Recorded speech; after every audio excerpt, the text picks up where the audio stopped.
এই ভালোভাবে কাজ করিস না হয় কিন্তু কাকা কি রে, তুই আবার হঠাৎ করে কোন জায়গা থেকে আসলি? কিছু বলবি নাকি? কাকা আমার জুতাগুলো না স্কুলে যাওয়ার সময় ছিঁড়ে গেছে, তুমি আমার এক জোড়া নতুন জুতা কিনা দিবা? নতুন জুতা? এই তুই আমার একটা কথা বলতো, তোর স্কুলে যাইতে কইছি কি? তোরে কতবার কইছি তুই এই দোকানে কাজ কর, এমনি লোক পাই না কাজ করাবো, তুই আবার এখানে এসে নতুন জুতা চাস না? তোর বাপ মায়েরা মরে যাওয়ার পর সত্যি আমার গায়ে একটা বোঝা চাপাই দিয়ে গেছে, বুঝছস? শোন, তোর ওই বই খাতা বাসায় রেখেইয়া আমার দোকানে কাজ কর, কাজে দিবে।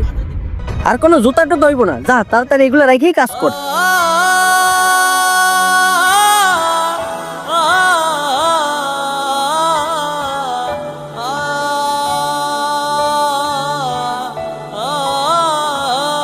ভাইয়া আমার এই জুতো জোড়া সিলাইতে কত টাকা লাগবো?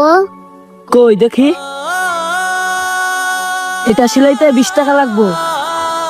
কি 20 টাকা? আমার কাছে তো 20 টাকা নেই। আচ্ছা ঠিক আছে দাও ভাইয়া, সিলানি লাগবে না। আচ্ছা ঠিক আছে, লো।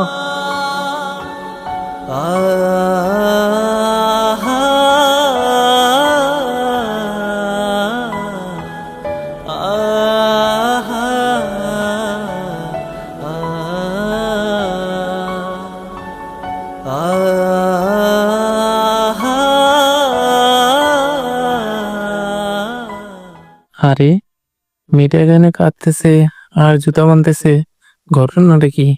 যাই তো একটু দেখি। মামনি, তুমি এখানে বসে বসে কাঁদতেছো কেন? কি হয়েছে তোমার? আমাকে একটু খুলে বলো তো।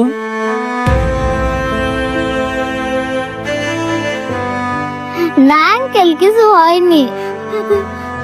কিছু হয় নাই, তুমি এখানে